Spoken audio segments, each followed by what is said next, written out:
जब अजमेर वाले के मजार तोड़ने के लिए या उसके सर्वे के लिए एप्लीकेशन दी गई और मंजूरी जब आ जाती है ना, तो मैं आपको क्या बताऊं, आप भी सोशल मीडिया पर रहने वाले लोग हैं, आपने देखा होगा गैर मुस्लिम तक अजमेर वाले बाबा की हिमायत में उतर आए थे। बिल्कुल हक है कि नहीं ऐसा? गैर मुस्लिम तक अजमेर वाले बाबा की मजार की हिमायत में उतर आए। उन्होंने कहा इसे टूटने नहीं दिया जाएगा। लेकिन मैं कहता हूं जरा सोचो, इन वहाबियों की गंदी जहनियत, जब उसके सर्वे की बात आई तो इन्होंने अखबारात में तहरीरें दी, सोशल मीडिया पे लिखा कि अजमेर वाले का मजार टूटना चाहिए, बरेली वाले का भी टूटना चाहिए, क्योंकि यहाँ पे बुत परस्ती होती है। मैं कहता हूँ खुदा की कसम, न वहाबी कल हमारा था, न आज हमारा है, न कल हमारा हो सकता है। और रह गई मजार बचाने की बात, मस्जिदें बचाने की बात, तो सुन्नी कल भी मस्जिदों के लिए काफी था, आज भी काफी है, कल भी काफी रहे। नारे तकबीर, नारे रिसालत, मसलके आला हजरत, पैगामे आला हजरत, नारे तकबीर, नारे रिसालत। बहुत अच्छा पैगाम है हजरत, सुभान अल्लाह, सुभान। हमें आंखें खोल लेनी चाहिए। हाय हाय, क्या कहने, हमारी मजार तोड़ने की बात करते हो। दाढ़ी भी है, टोपी भी है, कलमा भी पढ़ता है, गैरत क्यों नहीं आती? पता चला जो इश्क नबी छोड़ के पढ़ते हैं बुखारी, आता है बुखार उनको नहीं आती बुखारी। सुभान अल्लाह, सुभान अल्लाह। कह रही है अजमेर वाला मजार भी टूटना चाहिए, बरेली वाला भी टूटना चाहिए। हाँ, ये अभी पीछे ही पड़े हुए हैं, और पीछे पड़े रहेंगे ऐसे। हाँ, ये पीछे ही रहेंगे, ऐसे रहेंगे बिल्कुल, ये पीछे ही रहेंगे। आगे मेरे मुर्शिद ने क्या कहा था, मसलक के आला हजरत पे कायम रहो। जिंदगी दी गई है, जिंदगी दी गई है इसी के लिए। कितने बगदाद वाले से प्यार करने वाले लोग हैं, जरा बता दें। सुभान अल्लाह, सुभान अल्लाह। मेरा इमाम कहता कादरी कर, कादरी रख, कादरियों में उठा, कादरी कर, कादरी रख, कादरियों में उठा, कदर अब्दुल कादिर कुदरत नुमा के वास्ते। क्यों कहा या आला हजरत ने? इसकी तर्जमानी भी मेरा मुर्शिद करके गया है। कहा था सुन्नियों, अख्तरे कादरी खुल्द में चल दिया। सुभान अल्लाह। अख्तरे कादरी, कादरी कादरी, अख्तरे कादरी खुल्द में चल दिया। खुल्द वहाँ है हर एक कादरी के लिए, खुल्द वहाँ है हर एक कादरी के लिए। नसीब है अल्लाह ने हमें और आपको बगदाद जैसा पीर दिया, बगदाद वाले जैसा पीर अता किया। कादरी सिलसिला हमको मिला है, ये हमारे नसीब की बात है। ये तेरा करम है आका के बना लिया के अपना, कहाँ मुझसे ये कमीना, कहाँ सिलसिला तुम्हारा। फरमाया गया है जो कादरी होगा वो जन्नती होगा, सुभान अल्लाह। जो कादरी होगा वो जन्नती होगा, जो कादरी होगा वो जन्नती होगा। क्यों? फरमाया गया बगदाद वाले ना एक पैर पे खड़े होकर के खाने काबा के अंदर पूरा कुरान पढ़ा। अगर आप इबादत की बात करें तो 40 साल तक ईशा के वजू से फजर की नमाज पढ़ी। ये नहीं कि टूट जाता था करते नहीं थे, का जरूरत ही पेश नहीं आती थी। ईशा के लिए वजू किया, इबादत में लगे रहते यहां तक कि फजर हो जाती। ऐसे 40 साल मेरे बड़े पीर ने गुजारे। यही बड़ा पीर जब खाने काबा में गया, एक पैर पे खड़े होकर पूरा कुरान पढ़ा और फिर हाथ उठ गए दुआ के लिए। आवाज आई, अब्दुल कादिर मांग, आज क्या मांगना चाहता है? सुभान अल्लाह। सरकारे बड़े पीर फरमाते हैं जब आवाज आई ना, मांग क्या मांगना चाहता है? कहने लगे मालिक जो मुझे चाहिए वो तू खूब जानता है। कहने तू के आज जो तू कहेगा वो हम देंगे। फिर अर्ज करते मालिक फिर वादा कर, जो मेरा होगा वो तेरा होगा, जो मेरा होगा वो तेरा हो जाएगा। रब ने फरमाया अब्दुल कादिर परेशान ना हो, वादा रहा जो कादरी होगा ना वो जन्नती होगा। हम उसे उस वक्त तक मौत नहीं देंगे जब तक उसे तौबा की तौफीक नहीं दे देंगे। तौबा की तौफीक जब तक नहीं मिल जाएगी उस वक्त तक किसी गौस पाक के चाहने वाले मानने वाले को मौत नहीं आनी है। और कई बार ना लोग, अब तो आपको क्या बताया जाए, एतकाद इतने कमजोर हो गए कि बगदाद वाले की करामत पे भी एतराज है। देखो जी ये कैसी बातें कर रहे हैं। इतनी बड़ी बात कि जो कादरी होगा जन्नती हो जाएगा, जो कादरी होगा जन्नत। हाँ इतनी बड़ी बात है, कसमें दे दे के खिलाता गए पिलाता गए तुझे, प्यारा अल्लाह तेरा चाहने वाला तेरा, इतनी अजमतों वाला मेरा पीर है, मेरा पीर इतनी अजमतों वाला, क्या दबे जिस पे हिमायत का हो पंजा तेरा, शेर को खतरे में लाता नहीं कुत्ता तेरा। लेकिन नौजवानों, सरकार बड़े पीर की शान बहुत निराली है। चंद बातें आपसे मैं जरूरी कर जाऊं, क्योंकि जश्न गौसुल वरा के साथ साथ जश्न गौसे आदम का के साथ साथ इसमें एक नाम और जुड़ा गया, इस्लाह मुआशरा। कर लूं थोड़ी सी कड़वी बात है, खुदा करे ये कड़वी दवा हजम हो जाए, है ना। तो अब बताना जरूरी ये है कि सरकार गौसे पाक यूं ही इतना बड़ा मर्तबा नहीं मिल गया है। फरमाते हैं दरस्तुल इल्म हत्ता सिरतु कुतबा, मैंने इतनी पढ़ाई की कि अल्लाह ने मुझे कुतुब बना डाला। इतने पढ़े इतने पढ़े इतने पढ़े इतने पढ़े कि अल्लाह ने कुतुब बना डाला। कहती इतना इल्म दीन मैंने सीखा। अब ये कंडीशन आपके इल्म की है। अल्लाह आप लोगों को सलामत रखे, जीते रहिएगा। हम अपनी जिंदगी का मुहासबा करें, हमें कुरान आता है कि नहीं। हमें सिर्फ कुरान तक नहीं आता, कुरान तक हमें नहीं आता है। और गौसे पाक वो हैं जो ये कहते हैं मैंने इतनी पढ़ाई की, इतना इल्म सीखा कि अल्लाह ने मुझे कुतुब बना दिया। ये गौर करने वाली बात नहीं है कि घर के अंदर एक कुरान है, 10 लोग हैं, पढ़ने वाला कोई नहीं, और 5 बंदे हैं, 12 मोबाइल हैं, फुर्सत एक मोबाइल को भी नहीं। मोबाइल क्यों फुर्सत में नहीं है? क्योंकि सब चलाना जानते हैं। कुरान क्यों रखा हुआ है? क्योंकि सब पढ़ना नहीं जानते। अगर जानते भी हैं तो एक मुहावरा या एक माहौल बना रखा है कि ये तभी पढ़ा जाएगा जब कोई जनाजा उठेगा, या कोई जिन भगाया जाएगा, या घर से चुड़ैल का साया निकाला जाएगा, या कोई मुसीबत डाली जाएगी। बस ये मिजाज समझ रखा है कि कुरान तभी पढ़ा जाना है। कुरान सिर्फ इसी के लिए तो नहीं आया था ना कि आप सिर्फ मैयतों पे पढ़ें, आप सिर्फ तीजे में पढ़ें, आप सिर्फ रूह आसान निकालने के लिए इसको पढ़ें, आप सिर्फ भूत भगाने के लिए इसको पढ़ें।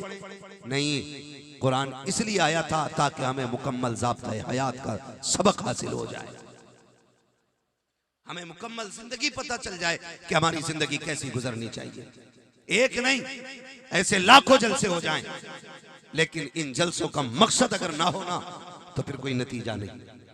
ये जलसे इसलिए नहीं किए जाते कि आप हम्माद का चेहरा देखो, ये जलसे इसलिए नहीं किए गए कि आप शबीर का मुंह देखो, ये जलसे इसलिए नहीं होते कि आप हमारे महराज साहब का मुंह देखें, आप हमारे मैशर साहब का मुंह देखें, इन उलमा का सिर्फ मुंह देखे बैठ करके। बल्कि ये जलसे इसलिए होते हैं कि अगर हम अपनी जिंदगी के मकसद से भटक गए हो तो ये उलमा हमें आगाह करें और हाथ पकड़ के ला के जिंदगी के मकसद पे ला के खड़ा। इसलिए ये जलसे, अगर हमारा ये मकसद नहीं तो फिर नतीजा कुछ नहीं। कई बार देखा मौलाना मौज आ गई, पूरा गांव बातें कर रहा था, क्या मौलाना आया था कुर्सी तोड़ गया। खाली कुर्सी नहीं, अगर कुर्सी तोड़ के गया तो खाली कुर्सी तोड़ के नहीं, खाली रोटी भी तोड़ के चला गया है। मजा तो तब है जब सुबह हो, लोग पूछे इतनी रात तक जागे थे ठंड में, नतीजा क्या निकला। तो कम से कम इतनी तब्दीली आ जाए कि जलसे से पहले जब सुबह होती थी हम घर से निकलते थे तो गाने सुना करते थे। जब से हुजूर की महफिल से लौट के आए हैं इतने बदल गए हैं, सूरज के साथ साथ हुजूर की नात के तराने सुना करते हैं। कम से कम इतनी तब्दीली तो आ जानी चाहिए, इतना बदलाव तो आ जाना चाहिए। आज कुरान रखा हुआ है, मेरी माँ बहनें बैठी हैं, खुदा के वास्ते कान खोल के बात सुने। इन्हें 10 बीवियों की कहानी आती है, 16 सैयदों के रोजे इन्हें पता है। कुरान आए ना आए 10 बीवियों की कहानी होनी है। और पता नहीं किस ज्ञानी ने ये तहरीर लिखी है कि जो इसको अपने घर पढ़वा लेगा अल्लाह उसकी सारी जरूरतें पूरी कर देगा। हाँ ना, उसके एक दिन मेरे पास भी आई हजरत, ये क्या कहा? 16 सैयदों की कहानी पढ़ दोगे? 10 बीवियों की कहानी? मैंने कहा मुझसे एक खातून जन्नत की कहानी सुन, अगर उसी पे अमल हो गया, खुदा की कसम दुनिया भी कामयाब हो जाएगी, आखिरत भी कामयाब हो जाएगी, है ना? तो हमारी माँ बहनें आती हैं कि 16 सैयदों की कहानी जरूर होगी, 10 बीवियों की कहानी। ए मेरी बेटी मेरी बहन बता तो सही, 10 बीवियों की कहानी तो बात की बात है, 16 सैयदों की कहानी भी बात की बात है। इससे पहले तो कानून, वो कानून जो हुजूर ने हमें ला के दिया था उसका जानना जरूरी था, वो कुरान जो महबूब के सीने पर उतारा गया उसका पढ़ा जाना जरूरी था। मुझे बता तो सही, सबने करबला की तारीखें पढ़ी है, आज तक सुनते चले आ रहे हैं, करबला करबला करबला, करबला में 72 शहीद हुए हैं। नेज़े पे हुसैन ने चढ़ के कुरान सर सर के हुसैन के सर ने सर चढ़ के हुसैन ने नेज़े पर कुरान सुनाया है। मैं आपसे इतना कहना चाहता हूँ, क्या ये सिर्फ कमाल हुसैन का था जो नेज़े पे पढ़ा है कुरान? क्या सिर्फ ये सारी बरकतें हुसैन की थी जो नेज़े पे कुरान पढ़ा है? नहीं, खुदा की कसम ये सारा कमाल हुसैन का नहीं, इसमें कमाल खातून जन्नत का है। इसलिए कि अगर माँ दूध पिलाते वक्त बेटों को कुरान सुनाती है तो बेटे नेज़ों पे चढ़ के जमाने को कुरान सुनाया है। हाँ, आज हमारी बहन बेटियों को कुरान पढ़ने की फुर्सत ही नहीं, फुर्सत ही नहीं, और ना कोई कहने वाला ना सुनने वाला। खुदारा कुरान लाजिम कर लो, अल्लाह घरों में बरकतें नाजिल फरमाएगा, बरकतें नाजिल फरमाएगा। लेकिन करें क्या? सो के कै बजे उठ रहे हैं आजकल? ए बेटे, मूंगफली बाद में खाना। सो के कितने बजे उठते हो बच्चे बताएं?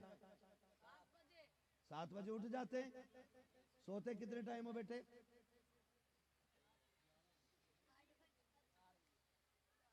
मेरा कहने का मतलब यह है, जल्दी सोया करो और जल्दी उठा करो। इशा पढ़ के सो जाओ, उठ के फजर पढ़ लिया करो, फिर देखो अल्लाह कितनी बरकत देता है, अल्लाह कितनी बरकत देता है। ये हिसाब नहीं लगाया मैंने। आज ना 10 बजे तक दरवाजे नहीं खुलते मुसलमानों के, 10 बजे तक। 10 बजे उठे तब जब सोए जल्दी। बेटा 1 बजे तक पबजी खेल रहा है, अब्बा 2 बजे तक खेल रहा है।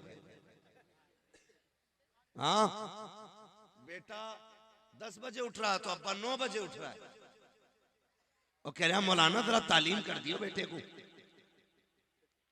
उठता नहीं, बड़ी सुबह को उठे जब सारे लोग काम पे चले जाते हैं। याद रखिएगा, बच्चे वो नहीं करते जो हम कहते हैं, बच्चे वो करते हैं जो हमें करता हुआ देखते हैं। अगर अब्बा 2 बजे तक मोबाइल चलाएगा तो बेटा 100% 1 बजे तक मोबाइल चलाएगा। आप इशा पढ़ के जल्दी बिस्तर पे लेटा करो, बच्चों को भी टाइम से लेटाया करो ताकि ये फजर में उठ जाएं। 10 बजे तक दरवाजे मुसलमानों के नहीं खुलते। 9 बजे उठ के आंखें मसल के कह रहा चाय पक गई। 9 बजे उठ के चाय मांग रहा है, चाय बनी, बीवी ने डब्बा थमा दिया, जा दूध लेके आ। अब जब जमाना काम पे लग गया तो ये दूध ढूंढने निकला है। 10 बजे दूध लेके आया, 11 बजे खा पी के मुंह में तीली डाल के निकला, अब इसकी नाक तक पेट भरा है। अब कह रहा तुम तो मौलाना हो, कोई डोरी दे दो ताकि संदूक में पैसे भर जाएं। अगर डोरियों से पैसे भरते तो मौलवी उधर मारा फिरता, एक डोरी अपने में ही न रख लेता। डोरी दे दो, बरकत हो जाए मेरे भाई। सिर्फ डोरियों से बरकत नहीं होनी है, दौर वो भी तो बीत चुका है। हम भूल गए हैं कितना हसीन दौर था। आज से 30 साल 40 साल पहले पलट जाइए, जब जैसे सहर का वक्त होता था, मस्जिदों से अजान होती थी, हमारे घर की बूढ़ी औरतें उठ के बैठ जाती थी, वुजू बनाती थी, मुसल्ले पे आती थी, नमाज फजर अदा करती थी, कुरान लेके बैठती थी। जैसी सफेदी जाहिर होती थी, हर तरफ उजाला फूटता था, परिंदे आते थे, दरवाजे पर बैठ जाया करते थे, दरख्तों पे आके परिंदे बैठते थे, माए कुरान लेकर के तिलावत करती थी। कितने परिंदे बैठ करके कुरान की तिलावत सुना करते थे। जैसे परिंदों ने आके चहचहाना शुरू किया, हमारी माओ ने मुसल्ला छोड़ा, मुट्ठी भर के दाने लेकर के आए कि परिंदे आ गए हैं। उन्होंने परिंदों को परिंदा नहीं समझा, मेहमान समझ के दाने डाल देती थी। जब परिंदे पेट भर के जाते थे, खुदा की कसम सिर्फ दाने खा के ना जाते थे, हमें दुआएं दे के जाया करते थे, रिस्क की दुआएं लेके जाते थे। जब हमारे घर की माएँ ऐसी थी तो हाथ इनके उठते थे, बरकतें अर्शों से आ जाया करती। आज ना कोई कुरान पढ़ने वाला है, आज ना कोई दुआएं करने वाला है, और सारी तावीज पे लग गए।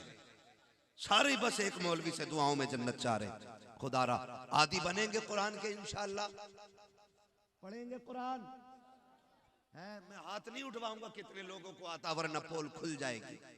मगर इतना जरूर कहूंगा, अगर हमें कुरान ही नहीं आया तो क्या आया? अगर हम कुरान ही ना पढ़ सके तो क्या किया हमने जिंदगी में? जानते हो कुरान इतनी प्यारी किताब है। बुढ़ापा, बड़े बूढ़े कहते हैं बुढ़ापा बुरा आपा, बुढ़ापा बुरा आपा। क्यों कहते हैं? वो इसलिए कहते हैं कि बदन तो साथ छोड़ता ही है, जमाना भी साथ छोड़ देता है। अपने बच्चे भी मुंह लगाने तैयार नहीं होते। जब बुढ़ापा आता है ना तो बर्तन अलग कर दिए जाते हैं।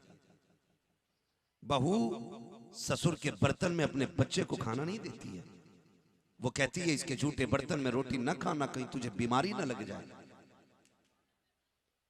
वो जिसकी संतान, जिसकी नस्ल है, उसकी गोद से बच्चे छीन लिए जाते हैं। बुढ़ापे को इतना मायूब बना के रख दिया लोगों ने, इतना मायूब बना के रख दिया। कई बूढ़ों को मैंने रोते देखा है, कहा अपने ही बच्चों को खिला नहीं सकते। बहू ऐसी आई है कि बच्चे छीन के ले जाती है, बीमार ना कर देना। मैं नौजवानों तुमसे एक बात कहूं, अपने घर के बड़े बूढ़े की कदर करना, अपने घर के बड़े बूढ़े की कदर करना। खुदा करे सब पे बुढ़ापा आए, सब लंबी उम्र पाए, लंबी उम्र पाए। कई बार कहते ना जी मौलाना दुआ करो अल्लाह बुढ़ापे से पहले ही उठा ले। बड़े बुरे हालात बुढ़ापे को होते हैं, ये न कहे। फरमाया गया जिसके बाल सफेद हो जाते हैं अल्लाह उससे हया फरमाया करता है। बालों की सफेदी भी रब का बहुत बड़ा इनाम है। कितने लोग तो इसलिए बख्श दिए जाएंगे कि बाल सफेद हो गए थे। तो बालों की सफेदी भी जन्नत में ले जाने का सबब है। ये ना कहे अल्लाह चलते फिरते उठा, हाथ उठाए तो ये कहे अल्लाह जब भी मौत देना ईमान की मौत अता फरमा देना। हमने ना जाके कहते हैं, मजार पे भी जाते हैं तो सीधी ये कहते हैं गाजी साहब दुआ कर दो अल्लाह 3 ट्रकें 4 बना दे। 3 मंजिल बन गया है, गाजी साहब दुआ करें अल्लाह से अल्लाह 4 मंजिल बना दे। कभी ये भी तो जाके कहे गाजी साहब दुआ करें अल्लाह मुझे भी अपना वली बना ले जैसे तुझे अपना वली बनाया है। कभी जाके कहो ना दुआ करें गाजी साहब दौलत हो ना हो ईमान पे मौत आ जाए। ये भी तो बुजुर्गों से दुआएं कराया करो। आज तो पीरों का मकसद यही रह गया कि सिर्फ पीर साहब हैं तो डोरी है, पीर साहब हैं तो तावीज़ है, पीर साहब हैं तो दुआएं हैं।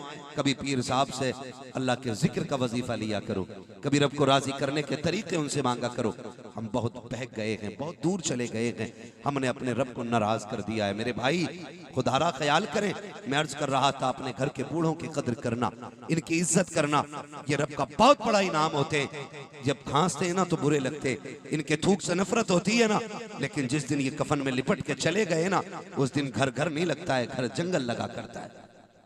उस दिन घर जंगल लगा करता है। आज बूढ़ा बाप पसंद नहीं है, आज बूढ़े ससुर की खांसी पसंद नहीं है। कह देती है नहीं जी कि जाओ इसकी चारपाई बाहर डालो, ये खांसता है तो दिक्कत होती है, ठंडी आ गई है, इसकी खांसी सोने नहीं देती है। और सुन, जिसे बुजुर्गों की आवाज अच्छी नहीं लगती है खुदा को उनके घर में बरकतों का उतरना अच्छा नहीं लगता। एक सीधी सी बात है, सीधी सी बात यही है, अपने घर के बुजुर्गों की कदर करो। वो तुम्हारा बाप है, वो तुम्हारा बाप है। मैं गलत नहीं कह रहा हूं। आज कहते हैं हमने तरक्की की है और हालात किधर कर दिए लाके। अभी सगा भाई पानी पिए, ऑपरेटर साहब हैं, इसका थोड़ा जो इको है ना ये कम कीजिए जरा। एक गिलास है ना, गिलास, एक बंदा पानी पीता है, एक ही घर का मेंबर है, वो पानी पी करके रख देता गिलास। दूसरा सगा भाई आया, उसने उस गिलास को धोया, पानी फेंका, फिर पिया, जबकि पता है सगा भाई पी के गया। क्यों? क्यों? आज 4 भाई हैं तो चारों की प्लेटें अलग, 5 लोग दस्तरखान पे तो 5 के गिलास अलग हैं। पहले ऐसा होता था एक गिलास में पूरा परिवार पानी पीता था। बड़े बड़े बर्तन होते थे, कूंडा बोलते थे, तसला बोलते थे, परिवार बैठ के एक साथ खाना खाता था। जब ये मोहब्बतें थी तो बीमारियां इतनी बड़ी नहीं थी, इतनी बड़ी बीमारियां नहीं थी। गिलास इसलिए अलग कर दिए गए। भाई इसका इको कम करने, मैंने आपसे कहा, आवाज कम करने नहीं, रिपीट थोड़ा कम कर दीजिए अगर हैं ऑपरेटर साहब तो। मैं आपसे ये बात अर्ज कर रहा हूं कि गिलास इसलिए अलग किए गए, गिलास इसलिए अलग किए गए ताकि मेरे जूठे से उसे बीमारी ना हो और उसके जूठे से मुझे बीमारी ना हो। हमने ये सोच करके बर्तन अलग कर दिए कि बीमारी ना हो। और हमारा नबी क्या कहता, सूरुल मोमिन शिफाउन, जिस जूठे बर्तन को तुम्हें नफरत हो गई है ना, उस बर्तन में अल्लाह ने शिफा रखी हुई है। मोमिन के जूठे में अल्लाह ने शिफा रखी है।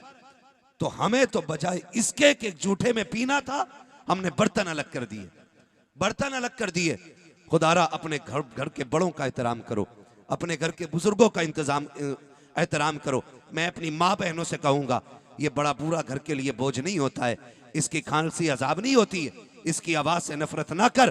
तुझे नहीं पता है अल्लाह इसकी ठोकरों के सदके में घर में रिस्क उतारा करता है। तू क्या जाने जब ये रात को खांसता है खुदा की रहमतें उतरा करती हैं, जब ये बहक के गिरता है खुदा की रहमतें संभाला करती हैं। तुझे पता है जब इसको जूतियां नहीं मिलती हैं तब इसको सलामियां देने के लिए खुदा की रहमतें इसके बहाने से तेरे घर में आया करती हैं। जब लाठी खो जाया करती है, इसको लाठी नजर नहीं आती है, तब ये टटोलता है तो खुदा की रहमतें इसको देख के मुस्कुराया करती है और आवाजें दी जाती हैं, बंदे परेशान ना होना, आज जमाने ने तेरी कमजोरी देखने के बाद तुझे अकेला कर दिया है, लेकिन जब से तुझे जमाने ने छोड़ा है खुदा की रहमतों ने आके तुझे सीने से लगा रखा है।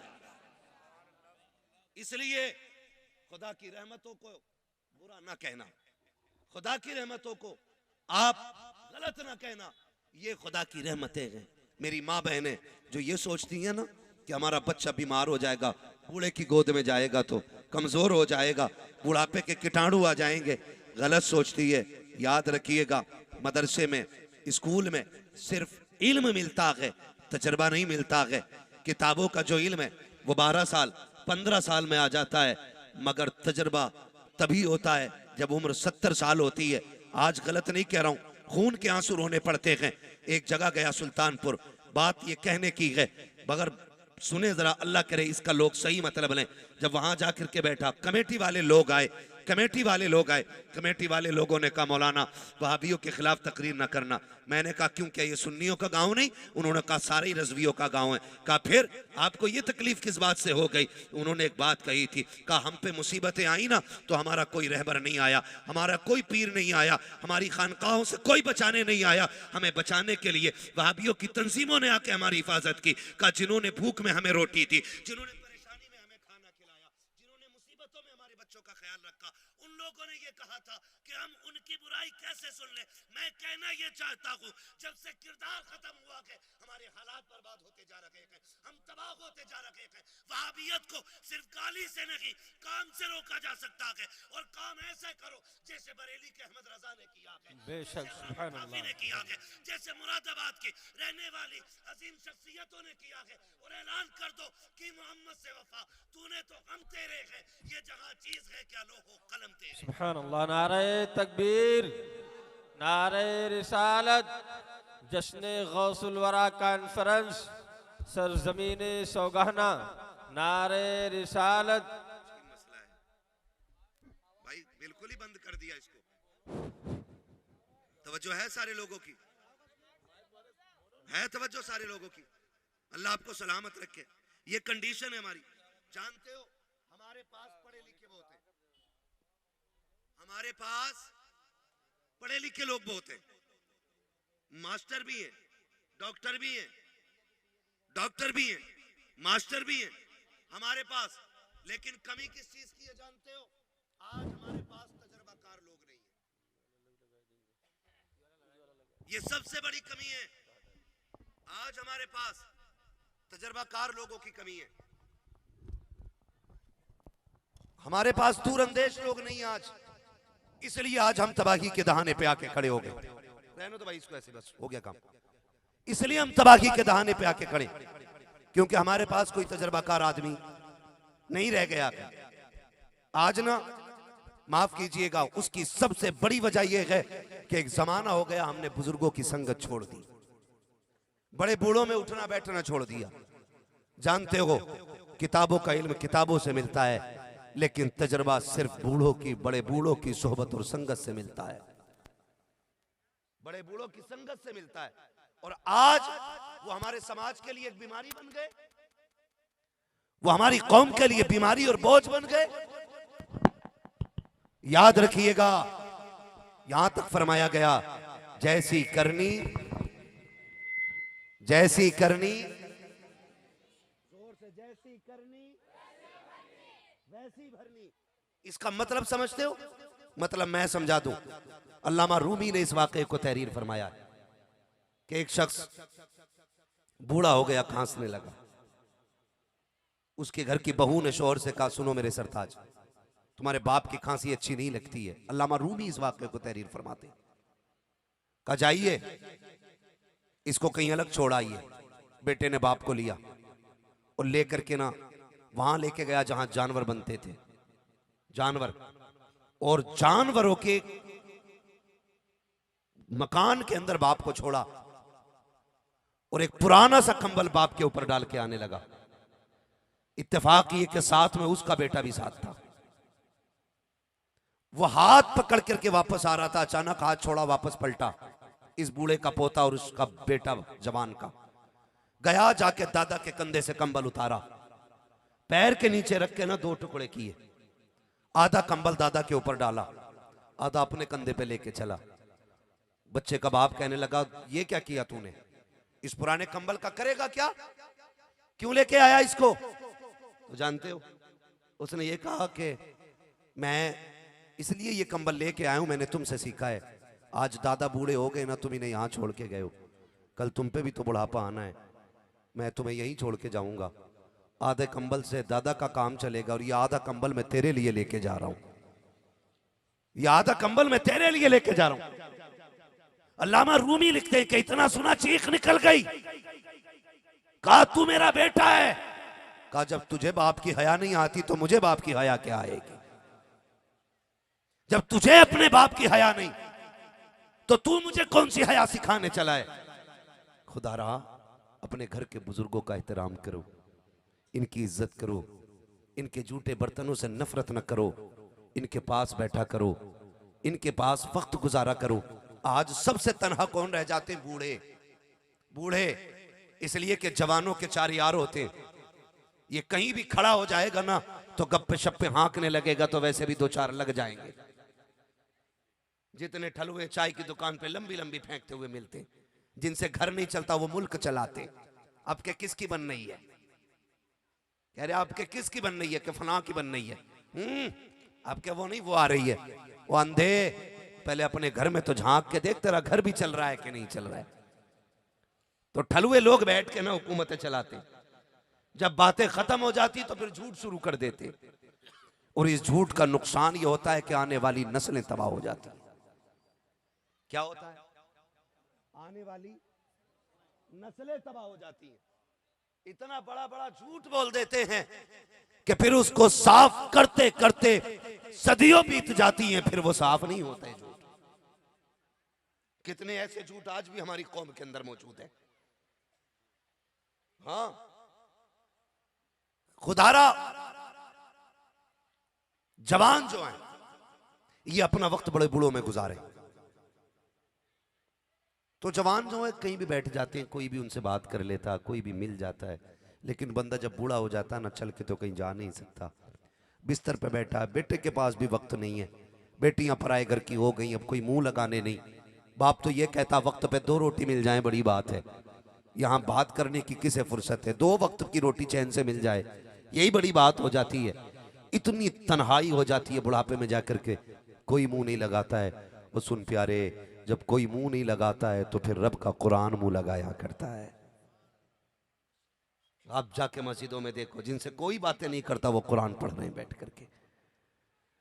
जिनके लिए किसी के पास 5 मिनट का वक्त नहीं है, उनके लिए कुरान के 30 पारे मौजूद हैं, वो बैठ करके 30 पारे पढ़ रहे हैं। जब दुनिया ठुकराती है तो कुरान सीने से लगाता है। खुदारा इतना तो कर लो कि जब बूढ़े हो जाओ और कोई मुंह ना लगाए तो कुरान पढ़ने के लायक रह सको।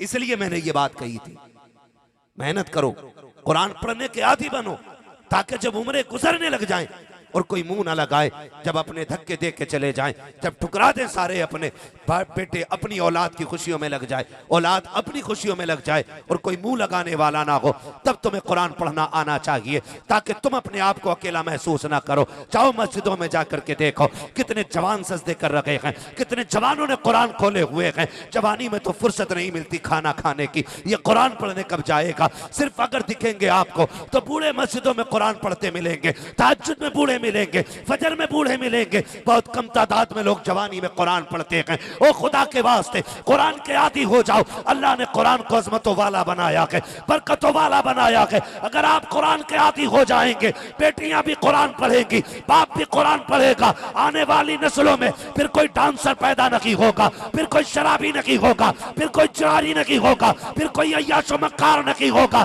तुम कुरान के आदी बन जाओ, खुदा तुम्हारी आने वाली नस्लों को मुस्तफा का आशिक बना डाले। लेकिन ये कब होगा? जब मैं और आप कुरान के आदी बनेंगे, कुरान के आदी बनेंगे। पढ़ता ही नहीं, पढ़ता ही नहीं, मुसीबत आ गई। जब पैसे खत्म हो जाएंगे तो उधार मांग लेगा, लेकिन कुरान नहीं पढ़ेगा। फरमाया गया कि जब किसी में बरकत ना हो ना, तो सूरह वाक़या कुरान के अंदर एक सूरत है, मगरिब बाद रोज पढ़ो उसको, एक बार पढ़नी है, सूरत खत्म करो, मुकम्मल हो जाए, हाथ उठा के कहो अल्लाह तुझे तेरी रहमतों का वास्ता बरकत दे। फरमाया गया अल्लाह इतनी रोजी देगा कि तुमसे संभाली नहीं जाएगी, इतने रास्ते खुल जाएंगे। लेकिन आदत नहीं रही। देखे तो सही, फर्क पड़ता है। माँ बाप नेक होते हैं तो औलाद कैसी होती है। सरकार गौसे पाक आम घर में नहीं आए, उस घर में तशरीफ लाए जिस घर की खातून बेटी इतनी पारसा जिसने कभी जिंदगी में गैर महरम को देखा ही नहीं था। एक होता है कि उसको गैर महरम ने ना देखा हो, लेकिन इनका पर्दा इतना कमाल का था कि इनको कभी किसी गैर महरम ने देखा ही नहीं था। और बाप सारे ही जानते हैं, हजरत अबू साले जंगी दोस्त रहमतुल्लाह तआला अलैह, जंगल में थे, रोजे से थे, सेब खा लिया, दरिया में बह रहा था। है आज तो लाख रुपए हजम कर जाता, एक डकार बंदा नहीं लेता है। उधर एक सेब खाया, चुरा के नहीं, बह के जा रहा था, वो खा लिया। जैसी हलक के नीचे उतरा, दिल ने कहा बता खुदा कयामत में पूछेगा तो क्या जवाब देगा। इतनी ख्याल का आना था कि तबीयत बेचैन हो गई। चल फिर मालिक से माफी मांगनी है। माफी मांगने के लिए कहाँ आए हैं? माफी मांगने के लिए हजरत अब्दुल्ला सुमई की बारगाह में आए।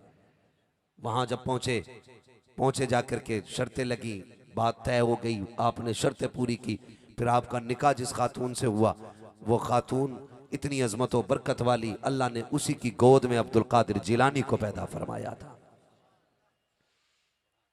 किसको पैदा फरमाया? सरकार गौसे पाक तशरीफ लाए। मैं आपसे अर्ज करना चाहता हूं, खुदारा लुक़्मे हलाल करें, लुक़्मे हलाल करें।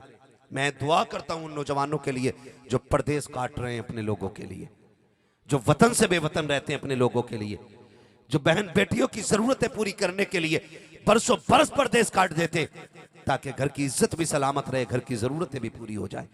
बड़ी बात होती है अपनों के लिए कुर्बानी देना। अपने लिए तो दुनिया जी लेती है, मजा तो तब है जब किसी दूसरे के लिए जिंदगी कुर्बान की जाए, दूसरों के लिए जिंदगी कुर्बान की जाए, ये सबसे बड़ी बात होती है।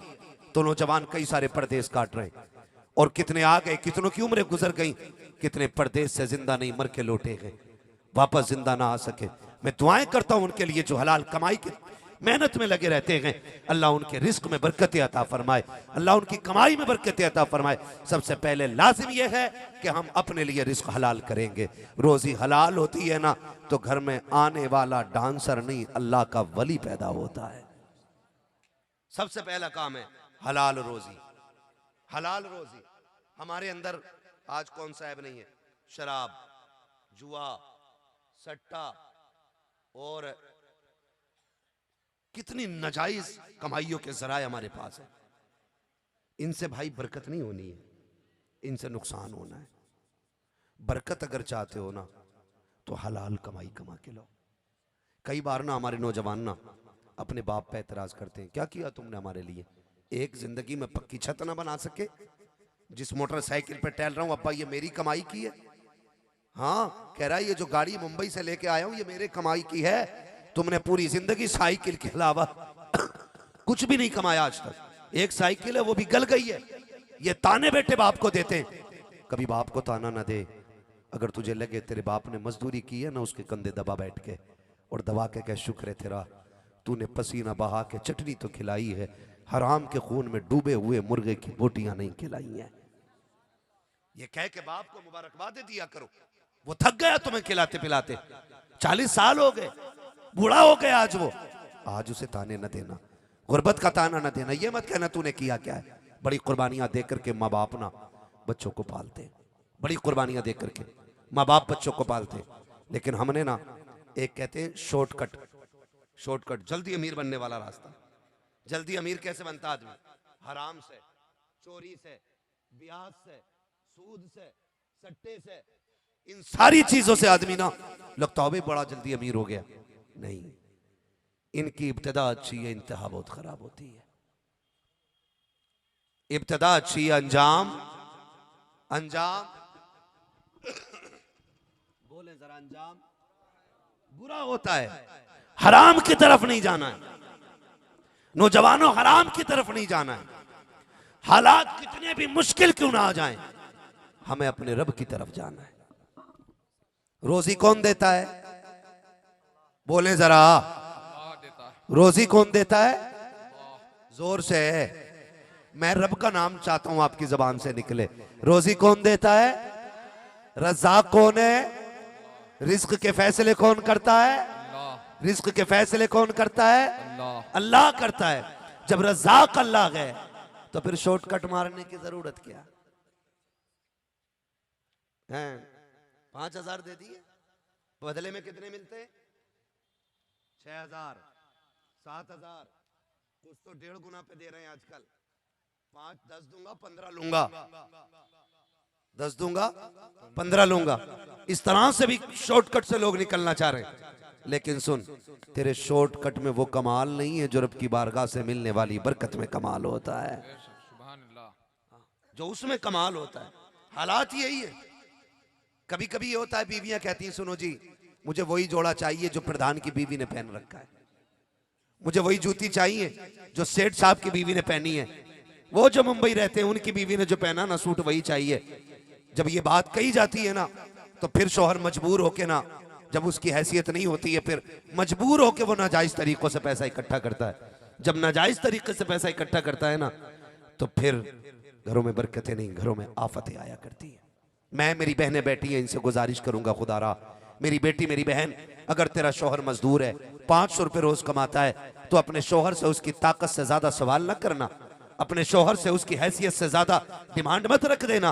तेरा शौहर अगर शाम को 500 रुपए कमा के ला रहा है तो 1,000 की लिस्ट उसके हाथ में न देना। अगर तेरा शौहर थक के आ रहा है तो 1500 की गुजारिश मत कर देना। अपने शौहर का एहतराम करना तेरी जिम्मेदारी है। तुझे मैं बताना चाहता हूँ मेरी बेटी, खुदा की कसम, अच्छे कपड़ों से जिंदगी में खुशियां नहीं आया करती, कीमती कपड़ों से जिंदगी में खुशहाली नहीं आया करती है, महंगे कपड़ों से जिंदगी में खुशहाली नहीं आया करती है। अगर खुशहाली आती है तो रब के करम से घरों में खुशहाली आया करती है। आज कितने घरों में तलाकें हो रही हैं, कितनी बेटियां आज बर्बाद होती जा रही हैं, कितने घरों के मसाइल आज दारुल इफ्ता में है। कोई पूछता कि 1 बार तलाक दी थी, माँ ने मुंह पे हाथ रख दिया था, कोई कहता 2 बार तलाक कहा था, बेटी ने आके हाथ पकड़ लिया था, कोई कहता तीसरी की याद रखी है। अब झूठ बोलने से नतीजा कुछ नहीं होगा। अगर 3 तलाक दे चुके हो तो अब कुछ नहीं बचा है तेरा इसके अंदर। आपसे मैं ये कहना चाहता हूं, ये तलाकों की नौबत क्यों आ रखी है, ये घरों में झगड़े क्यों हो रखे हैं, ये इख्तलाफात क्यों हो रखे हैं, मियां बीवी के दुश्मन क्यों हो रखे हैं, एक दूसरे के खिलाफ क्यों हो रखे हैं? इसकी वजह सिर्फ ये है कि वो शौहर जो सुबह को निकलता है चटनी से खाने के बाद और शाम तक मंडी में जाकर के लोगों के धक्के खाता है, गालियां खाता है, कई लोगों के ताने सुनता है, तब जाकर के 400 रुपए लेके घर की तरफ आता है।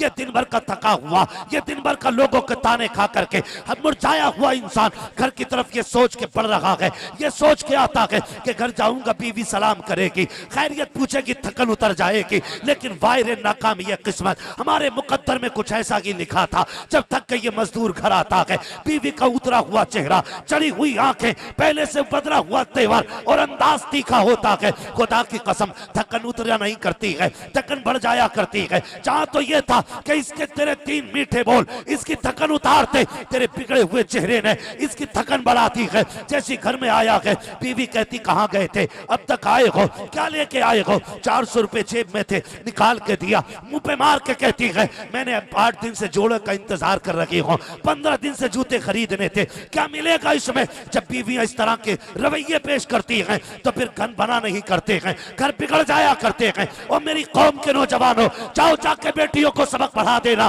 का सुन, जिसके घर में निकाह के बाद तू जाएगी, अपने शोहर को अपना सब कुछ समझना, वो तेरी दुनिया भी होगा, तेरी आखिरत भी होगा, तेरा सुख भी वही है, तेरा चैन भी वही है, तेरी दोज़ख भी वही है, तेरी जन्नत भी वही है। और मेरी बहन, अगर थक के शोहर आया है, चेहरा बिगाड़ के ना दिखा, लहजे ना बदल, अगर वो थक के आया है, वापस से आगे चली जा, एक गिलास पानी पेश कर दे और उसको इज्जत से बैठा। अगर वो शिकवे भी करे, कहते परेशान ना हो, तू जो भी लेके आया है रब का शुक्र है, मैं तेरे से राजी हूं, तू मेरे खुदा से राजी हो। सुभान अल्लाह। नारे तकबीर, नारे रिसालत, मसलके आला हजरत, पैगामे आला हजरत, तालीमाते आला हजरत, नारे तकबीर, नारे रिसालत।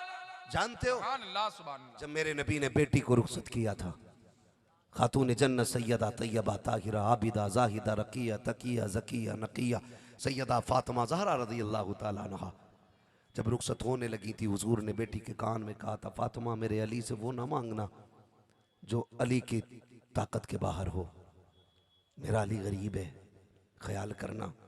जानते हो खातून जन्नत ने कभी अपने लिए पूरी जिंदगी हज़रत अली से कुछ नहीं मांगा, कुछ नहीं मांगा। आज तो हम पढ़ा के भेजते हैं, सुन अपना हिस्सा पहले निकाल ले करिए, जैसे शोहर बाहर से आए अपने हिस्से के पहले पैसे निकाल लिए।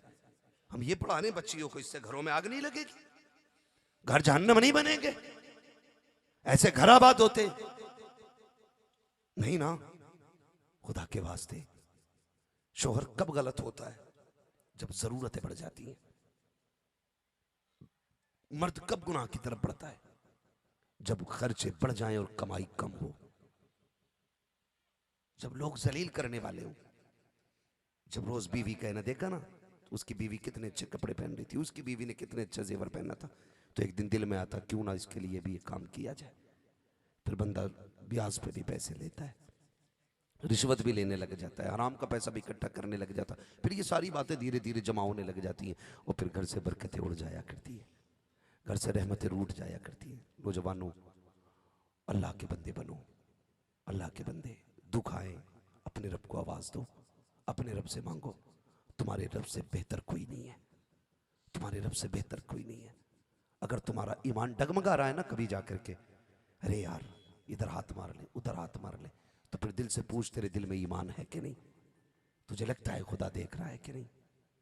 खुदा की कसम खा के कहता हूं, अल्लाह ही है जो सारे निजाम का मालिक है।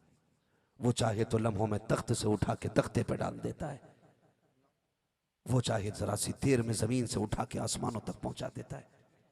लेकिन हम अपने रब से दूर हो गए नौजवानों, दूर हो गए। बगदाद वाले को पढ़िए आप और समझने की कोशिश कीजिए। 40 साल तक ईशा के वजू से फजर की नमाज पढ़ने वाली जात को इस बात की है।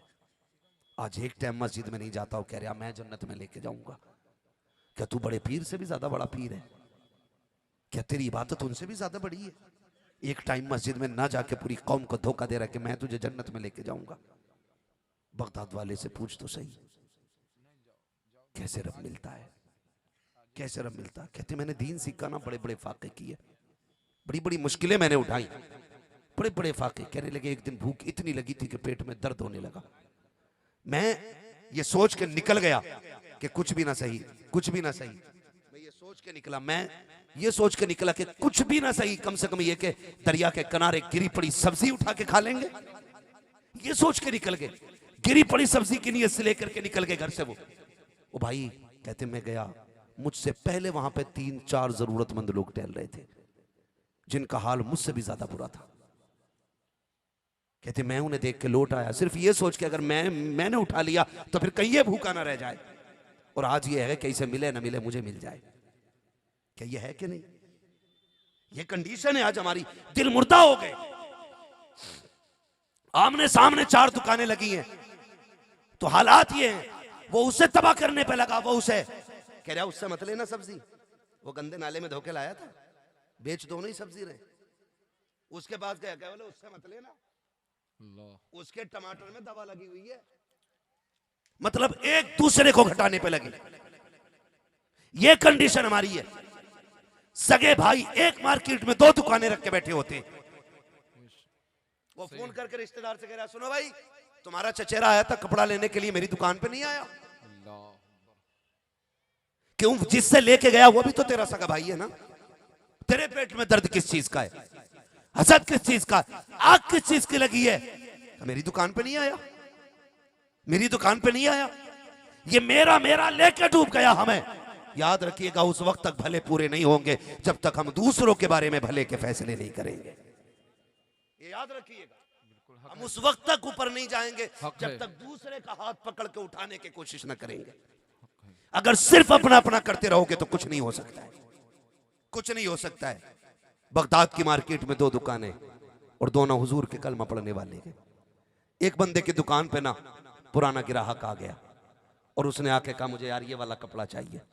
उसने कहा ये मैं कपड़ा तुझे नहीं दूंगा। कहा क्यों? कहा अगर ये कपड़ा लेना तो उस दुकानदार से जाके ले ले। उसने कहा नहीं कपड़ा तो मुझे तुझसे लेना है। उसने कहा मैं नहीं दूंगा। वो लड़ गया, कहने लगा एक बात बता, एक बात बता। कहा क्या? कहा ये बता मैं तेरा पुराना ग्राहक और आज तू मुझे अपने पास से भगा रहा है जबकि तेरे पास कपड़ा रखा हुआ है। उसने कहा बात बाद में बताऊंगा, पहले उससे कपड़ा लेके आ। ये उठा गुस्से में और गया कपड़ा लेने के लिए और सामने वाले कलमा पढ़ने वाले की दुकान से कपड़ा लिया और लेके आके कहने लगा देख तूने ना दिया तो क्या हुआ, मैं ले आया ना।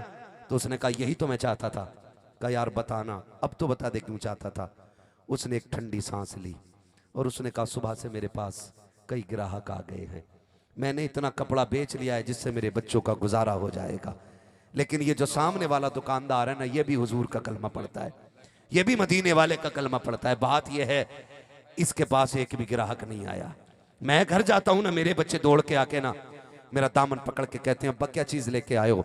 मैं इस जेब में हाथ डालता हूँ, जो मिल जाता बच्चों में दे देता हूँ। मुझे लगा कि ये भी मेरी तरह शाम को घर जाएगा, इसके भी बच्चे इसकी तरफ दौड़ेंगे। अगर ये खाली हाथ जाएगा बच्चों के सामने गर्दन झुक जाएगी। उसने ये कहा मेरा तो गुजारा हो गया, क्या होगा अगर मेरे पास एक ग्राहक कम रह जाएगा, मेरी जरूरत की बिक्री हो गई है। जा तूने उससे जाके कपड़ा ले लिया है। इतनी खुशी तब नहीं होती अगर तू मुझसे लेता जितनी खुशी कलमा पढ़ने वाले की दुकान से लेने पे मुझे हो गई। नारे तकबीर, नारे रिसालत, मसलके आला हजरत, नारे तकबीर, नारे रिसालत।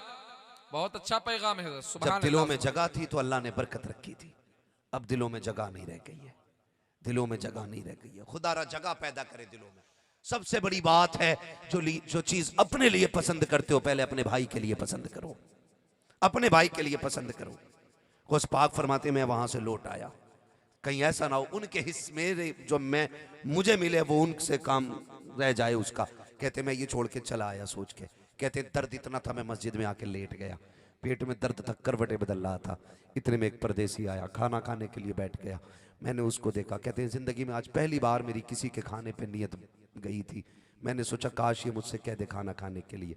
कहते भूख कितनी थी, इतनी भूख थी कि मुंह उसका खुलता था ना तो बेखुदी में मेरा मुंह खुल जाया करता था। ये कहते हैं कि ये कंडीशन थी मेरी। कहते हैं फिर अचानक उसने कहा आओ शहजादे तुम भी खा लो। कहते मैं जाके बैठ गया, खाने लग गया। वो पाक फरमाते जब खाने लगा उसने खाते खाते मुझसे कहा बच्चे कहाँ के रहने वाले हो, यहाँ क्या करते हो। मैंने कहा पढ़ता हूँ, इल्म सीखने आया हूँ। कहाँ से आए हो? कहा बगदाद से। कहा मैं जीलान से आया हूँ। कहा अच्छा। कहा ठीक है मैं थोड़ा काम से आया था। कहा क्या? कहा मुझे अब्दुल कादिर की तलाश है, अब्दुल कादिर का पता बता दोगे? आप फरमाने लगे हाँ पहले खाना खा लो। काम क्या है? कहा कि ये बात ये है कि मैं आया हूँ ना उनके वतन से, उनकी माँ ने कुछ पैसे भेजे थे खर्चे के लिए, कई दिन से ढूंढ रहा था, मेरा सामान ख़त्म हो गया ना, मैंने उनके पैसे से लेके ना ये खाना लिया है। गौसे पाक मन मन में मुस्कुराने लगे। खाते टाइम नहीं कहा मैं अब्दुल कादिर हूँ, मेरे पैसों का खा रहा है तू, मेरे पैसों का खा रहा है। आज माफ़ कीजिएगा, अगर सगा भाई गरीब होता है ना और एक भाई मदद कर दे, तो जहाँ वलीमा चल रहा होता है या जहाँ बहन भतीजी की बारात आके खाना खाती है ना, सगा चचा खड़े होकर जलील करता, कहता सुनो हमारे भाई साहब तो बड़े कमज़ोर थे, इनसे कहाँ निकाह हो जाता, वो तो जहेज़ भी मैंने दिया है, ये खाना तुम्हारी दुआओं से सब मेरे पैसों का है। लानत हो ऐसी मदद पे, ज़रूरत नहीं थी ऐसी मदद की जो तू पैसा खर्च करके अपने को जलील कर रहा है। बगदाद वाले से पूछो, पैसा भी इनका, खाना भी इनका, मेहमान भी इनका, लेकिन चुप बैठे हुए हैं, खाना खा रहे हैं। जब खाना हो गया आप कहते सुनो तुम्हें जिस अब्दुल कादिर की तलाश थी वो मैं ही हूं। कहा अच्छा पहले क्यों नहीं बताया, कहा अगर मैं बता देता तो तुझे गैरत आ जाती और शायद तेरा लुक्मा हाथ में रुक जाता। अब्दुल कादिर नहीं चाहता मेरी वजह से किसी को शर्म उठानी पड़े, इसलिए अब्दुल कादिर ये बात तुझसे बाद में बता रहा। सुभान अल्लाह, सुभान अल्लाह। हाँ गौसे पाक इतना पर्दा डाल रहे हैं, सुभान उन्होंने अल्लाह, सिर्फ इसलिए नहीं बताया कहीं इसके लुक्मे कम ना हो जाए, सुभान अल्लाह। लुक्मे कम ना हो जाएं। और आज हम जलील करते खड़े होके, जलील करते। गलत नहीं कह रहा हूं, ये सच्चाई है, हक है। हाँ ये अलग बात है, नंबर आधी रात में आया है, लेकिन बात अपने हिस्से की पूरी करके जानी है। बिल्कुल हज़रत, सही है। जलील ना कर, अल्लाह तौफीक देना तो मेरे भाई मुट्ठी बंद करके मदद कर ताकि किसी को पता ना चल सके। सुभान अल्लाह, सुभान अल्लाह, बेशक हाँ सुभान भाई अल्लाह। ऐसे मदद करो ताकि किसी को पता न चल सके। जी। ये भी कोई मदद है यार, तुमने भतीजी के बारात का सामान दिया और जमाने में रुसवा कर दिया। भतीजी जो छोड़ो, सगा बाप मरता है, सगा बाप, बाप समझते हैं अब्बा, है? अब्बा समझते हैं ना सारे लोग। जी जी, सगा बाप इंतकाल करता है और तीन भाई बराबर तो नहीं पैसे में, कोई ठेला लगाता है, किसी की गोल्ड की दुकान है तो किसी का होटल है, अलग अलग काम है, अलग अलग कमाइयां हैं। पांचों उंगलियां बराबर नहीं है, होती हैं, पांचों उंगलियां बराबर नहीं होती ना, अल्लाह सलामत रखे। 1:30 बज गया है, माशाल्लाह दिमाग पूरा काम कर रहा है, जी वरना बड़े अच्छे अच्छे यहाँ के घूम जाते हैं। पांचों उंगलियां बराबर है नहीं होती, नहीं होती है।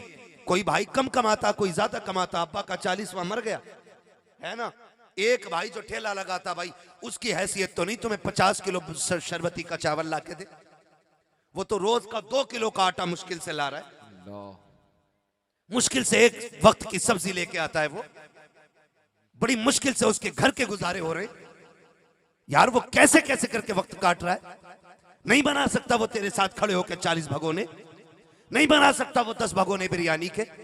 अल्लाह ने तुझे पैसा दिया, तूने बना लिया, तो फिर जानते हो औकात दिखाते हैं लोग, औकात दिखाते हैं। जिसके पैसे से बिरयानी बनी होती है ना, वो भाई कुर्सी पे बैठा होता है, और जो गरीब होते हैं ना उनसे प्लेटें उठवाई जाती हैं, उनसे दस्तरखान बिछवाए जाते हैं, उनसे झाड़ू लगवाई जाती है। जाके पूछो 40वें में क्या बात अकेले हो, कहा नहीं जी 3 भाई अल्लाह ने 3 दिए हैं, शुक्र है तीनों सलामत है। तो किधर है, तू कुर्सी पे बैठा, कहा ये जो प्लेटें उठा रहा है ना ये बड़ा भाई है, ये जो झाड़ू लगा रहा है ना ये छोटा भाई है। क्या बात, क्या इनका हक नहीं था कुर्सी पे तेरी बगल में बैठने का? क्या बात, क्या तेरा खमीर अलग है, तेरा DNA अलग है, या ये अलग है, इनकी माँ और है तेरी और है, इनका बाप और है तेरा और है? कहा नहीं जी सब कुछ एक है। फिर पूछो किसी से कि ये कुर्सी पे क्यों बैठा है, थोड़ी देर के बाद खुद फट जाता है, खुद बोल के कहता जितने भगोने बन रहे ना ये सब मैंने बनवाए हैं, ये जितनी बिरयानी में गोश्त पर लगा है ये सारा मेरा है, जितनी लकड़ियां है ये सारी मेरी है। इनके पास तो अपने घर के बच्चे पालने के लिए पैसा नहीं, ये कहां से दे देते?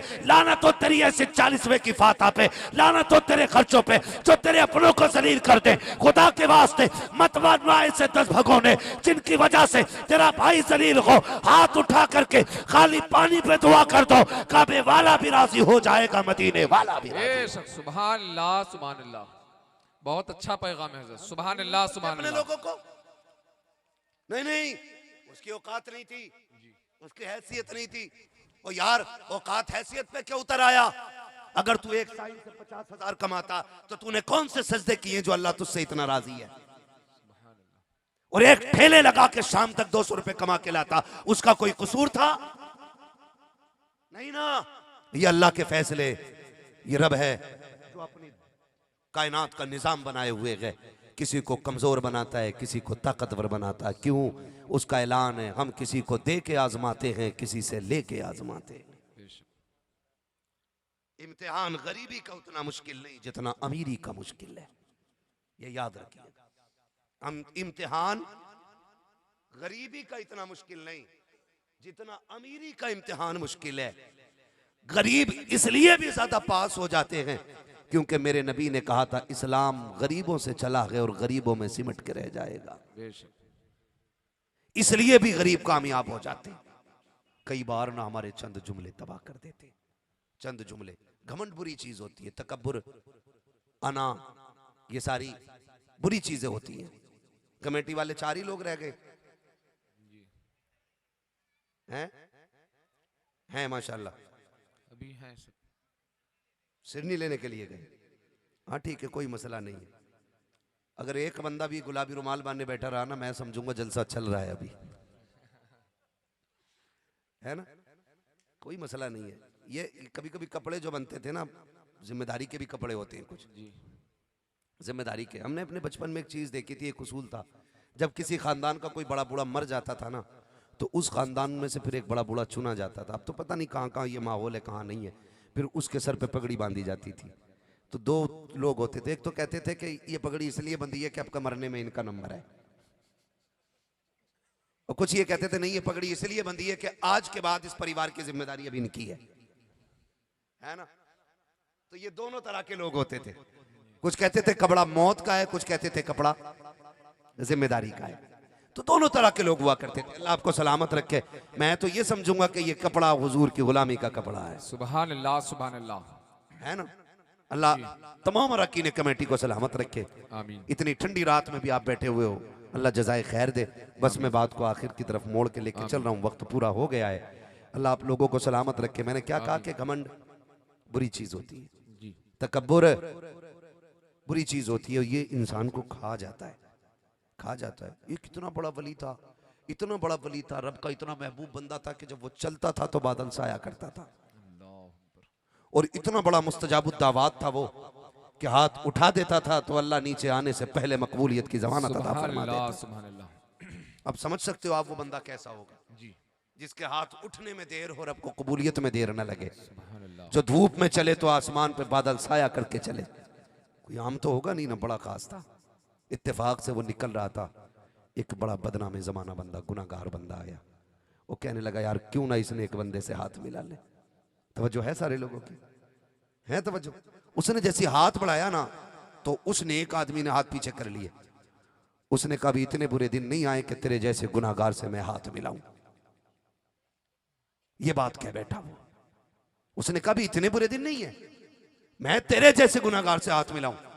उसने इतनी बात कही ना तो ये जो गुनाहगार था ना, ये रुक गया, वो आगे बढ़ गया। इसने आसमान की तरफ निगाह उठा के कहा मालिक मैं तेरा मुजरिम था, जमाने का तो नहीं, मैं तेरा गुनाहगार हूं, दुनिया का तो नहीं। या अल्लाह ये इनको हक किसने दे दिया ये मुझे जलील करें? ये अधिकार इन्हें किसने दिया कि ये मुझे रुसवा करें? मालिक मैं तेरा मुजरिम हूं। मालिक जो तू चाहे सजा दे, मगर खुदा इतना जलील ना करके चलते फिरते लोग तेरे बंदे को गुनाह का ताना दे। अभी ये कह के इसने तो चंद आंसू गिन रहे थे, अल्लाह ने इसके दिल की दुनिया बदल डाली, दिल की दुनिया बदल डाली। और इसने कहा ले मालिक आज मैं तेरे लिए सारे गुनाह छोड़ दे रहा हूं, आज के बाद कोई खता ना करूंगा, आज के बाद तेरी नाफरमानी नहीं करूंगा। तारीख गवाह है, इसने इतना कहा है अल्लाह ने इसको मुस्तजाबुद दावात बना दिया। जब गया था तो इसके सर पे बादल था, और जब पलट के आया है तो अब रब ने इसके सर पे बादल ला के रख दिया। सुभान अल्लाह, सुभान अल्लाह। वो जो सब कुछ था आज कुछ नहीं रहा, और ये जो कुछ नहीं था अल्लाह ने इसे सब कुछ बना दिया था। तो इसलिए घमंड नहीं, तकब्बुर नहीं। आप कर सके तो मुट्ठी बंद करके काम करें। मरना है ना सबको, जी बोलो मरना है ना, मरना है। लोग महफिलों में तन्हा छोड़ जाते हैं, कब्रिस्तान में छोड़ना तो लाजिम है। कोई किसी के काम नहीं आएगा, नहीं आना है। मिट्टी डाल के सारे आखिरी तख्ता लगता है ना, लोग दौड़ने लग जाते हैं। अभी सुराख सारे बंद नहीं होते कब्र के, हाथ झाड़ के घास से साफ करके सारे जाके बिरयानी की डेग पे टूट जाते हैं। किस पे भरोसा है? गारंटी है कोई? कोई नहीं यार, कोई किसी का नहीं है। हम सिर्फ यहां मरने के लिए आए हैं, मरने के लिए आए हैं, यहां जीने के लिए नहीं। हमारा अंजाम मौत है, मौत है हमारा अंजाम। हमारी असल जिंदगी मरने के बाद शुरू होनी है। उसकी तैयारियां करें, उसकी तैयारियां करें। किसी का हक ना खाएं, किसी को दबाएं ना। कह रहा मौलाना दुआ करना, 5वां उम्रा जा रहा हूं इस साल में। है पीछे से खबर आ गई, ये जो उम्रा करने जा रहा है ना, इसने भतीजों की 5 बीघे दबा रखी है। क्या करोगे ऐसे उम्रों का जो तुम अपनों का हक खा के बैठे हो? कोई नतीजा नहीं ऐसे उम्रों से। मत जाओ उम्रा, हराम के पैसे से मत जा, हलाल के पैसे से यहीं पे गुजारा कर ले। अल्लाह राजी होगा ना तो तुझे हलाल की रोजी कमाने में उम्रे से ज्यादा सवाब अता फरमा देगा। सुभान अल्लाह। ये बड़ी बात है, ये बड़ी बात है। सरकार बगदाद फरमाते मैं आ गया और फिर मैं वहां रहा, मैंने खाना खाया और मैंने शुक्र अदा किया, मालिक आज अब्दुल कादिर की नीयत भी आई तो अपने ही खाने पे आई है, किसी और के खाने पे नहीं आई है। खाया, रब का शुक्र अदा किया। कहते 7 दिरहम बचे थे, कहते मैंने अपने खर्चे के बचाए और बाकी जाकर के वो जो भूखे पहले से टहल रहे थे वो जाके मैंने उनमें तकसीम कर दिए। रुक के एक बात कह दूं, अगर वक्त हो आपके पास 10 मिनट तो है ना? अभी 10 मिनट